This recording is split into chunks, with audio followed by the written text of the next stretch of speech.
Hey guys, MetalJesus here. Now you guys know that I like to cover most aspects of game collecting, but one subject I haven't really tackled so far is strategy guides.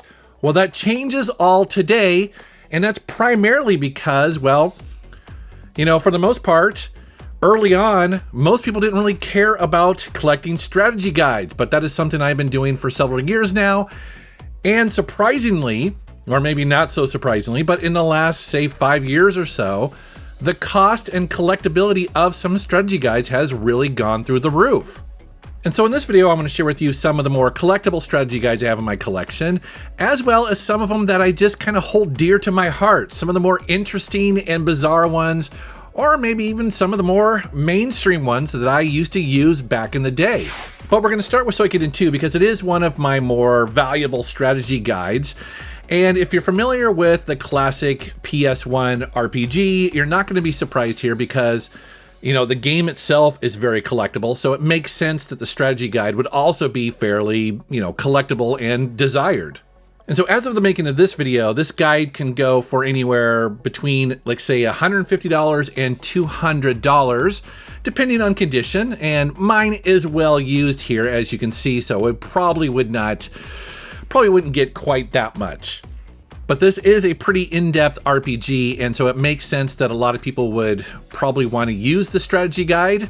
That's certainly one of the reasons why I have it in my collection as well, because there is just a ton of stuff that you need to pay attention to and track in this game, so it's very handy.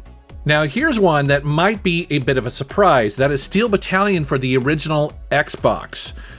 Now, it's a bit of a surprise to me because this is not necessarily like a really popular game, but it is very unique because it had a massive controller that you would use to control and power your mech. And this game is very complex because of that controller. It's notoriously difficult, and so it makes sense that the strategy guide would be something that people would want to have in their collection. In many ways, I think it's probably more useful than the manual that comes with the game, and so because of that, this strategy guide can typically get anywhere for $100 to $150. Here's a strategy guide that a lot of Super Nintendo fans want to have in their collection. That, of course, is Earthbound. So the thing about Earthbound is that it came in this massive box, and inside of it was this guide. And so I think what happened was that a lot of people pulled it out of the box and used it and then maybe lost it. And so it can be kind of difficult to find, especially in good condition. Now, mine is not in great condition. As you saw in the beginning there, it has a piece of tape holding the spine together because it was well used and loved. But depending on the condition, this can go for either, well, it looks like it starts at around $100 and it can go up to $300 depending on if it's in great condition and also if it has the original stickers in there. But what makes this guide really cool is that not only is it just a strategy guide, which sort of helps you through the game, but as you can see here, it's really designed to be almost like a magazine or a newspaper. It has articles written in here to kind of enhance the game. And I think that's really cool that if you own a copy of Earthbound, you're going to want to have this in there because it just makes the game better. Here's a strategy guide that I completely forgot about, and what makes it kind of special, if you notice the cover right there, it's for HalfLife on Dreamcast, which technically never came out. So you could go and get this strategy guide for a game that never shipped on the Dreamcast. Now you can get, I guess there was a leak at some point and a lot of people have made bootlegs of it. I have one. But this is a very unusual case where the guide came out, but the game never did. Now, as guides go, it's okay. I mean, it's only in black and white, so I kind of wish it did have color. It's not necessarily a big deal. But it does have a lot of pictures in there, so it's very detailed in helping you through the game. There's lots of tips and tricks and things like that. Plus, it includes information about Blue Shift, which was the DLC that came out for HalfLife. So again, it's got a little bit of extra stuff in here. And this typically goes anywhere for, it looks like maybe $80 plus, something like that. Now here's the strategy guide that I wanted to highlight, not because it's necessarily valuable, but because it's one of my all-time favorite ones. And You're going to see why here as I open it up, because this is a game called Nostalgia, and it came out on the original DS, and it's a really cool Japanese RPG. But as you see in the strategy guide, it is full of artwork. It's almost like if they mixed a strategy guide with an art book in one book here. It's just so beautiful as you go through this. So many of the characters and the landscapes, so much of it is just mixed into this. It's absolutely stunning to look at.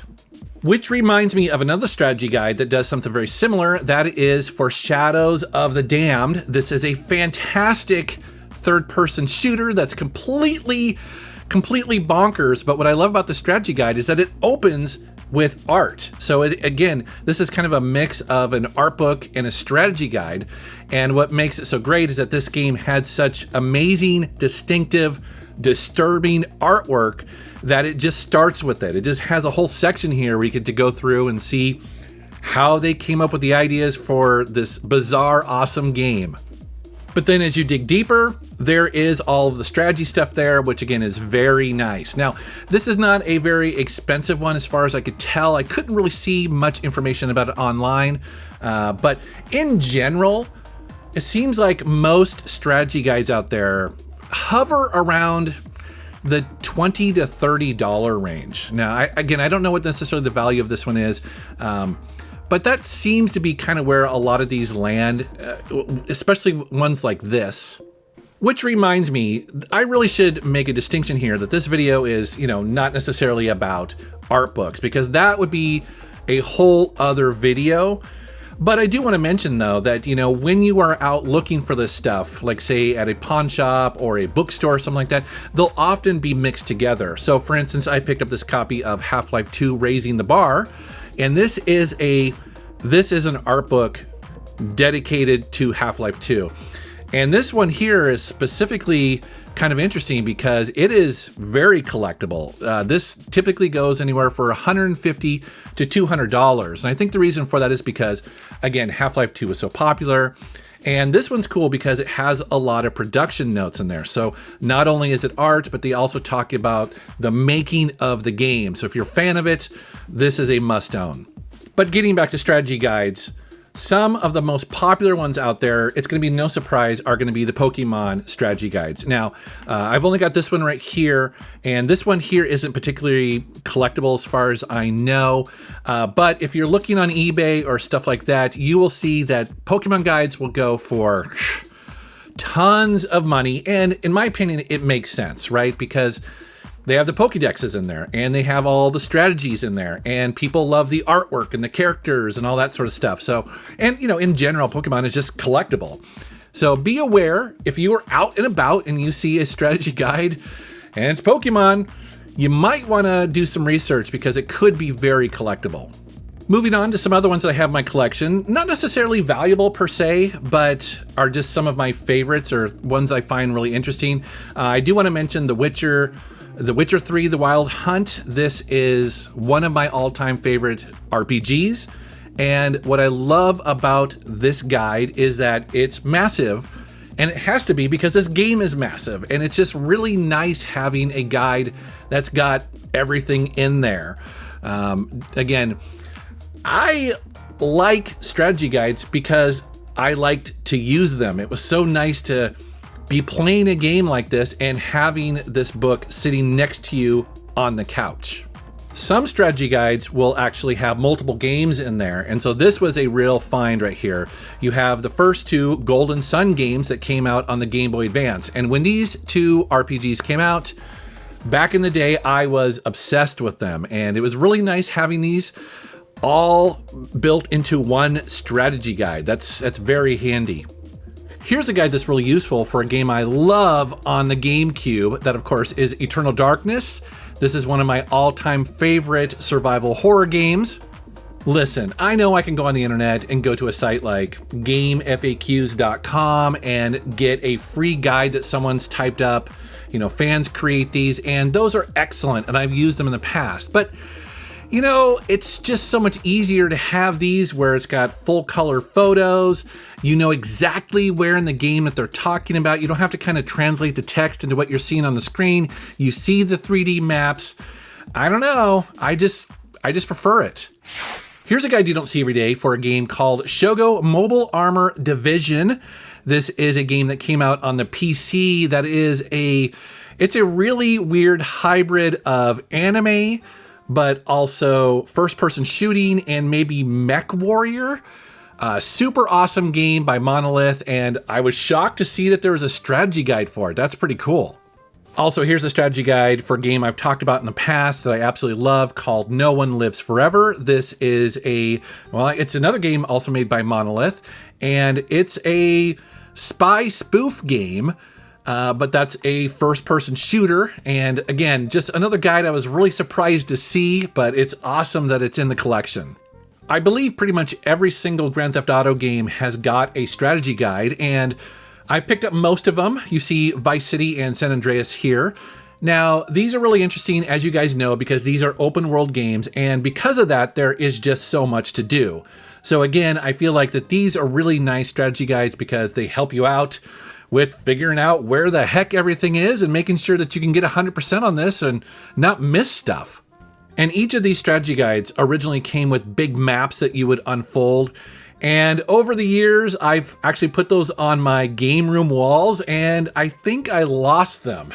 So kind of annoying, but that's just the risk you take when you open these up and you actually put stuff on the walls and you kind of forget about it. But those are really cool guides. Perhaps you're like me, that most of the strategy guides that you end up picking up were for RPGs. And if you remember back in the day when you would go into a game store and you'd pick up that brand new RPG, sitting right next to it would be the big fat strategy guide. And I would always pick those up because I knew that I would always need it.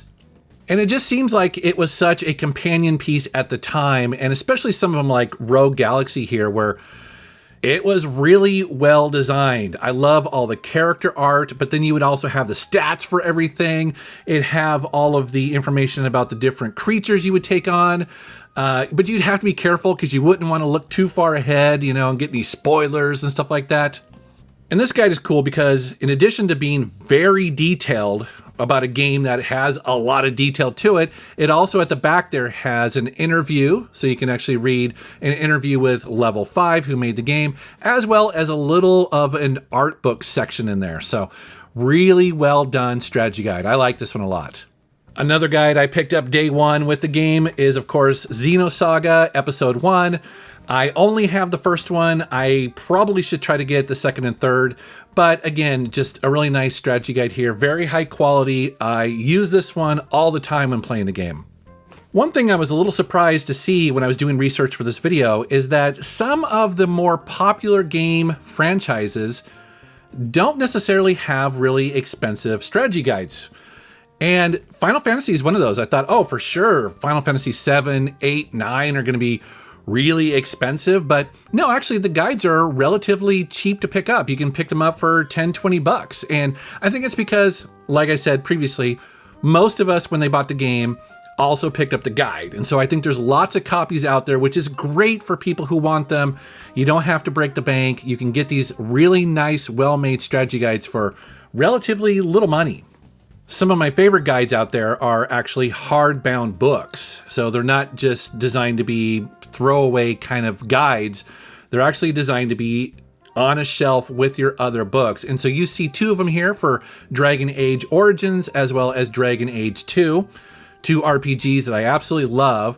And so these guides are really nice, hardbound, really well made.